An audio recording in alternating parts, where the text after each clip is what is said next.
कांग्रेस के नेता fight against the Indian state. आपने सुना होगा Rahul Gandhi fight against the Indian state बोलते हैं। इनको कोई न इतिहास की जानकारी है, न कोई इनको कोई लेना है न देना है।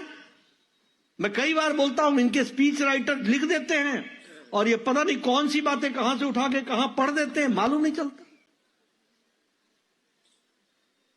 देशद्रोही, it is a fight against the Indian state.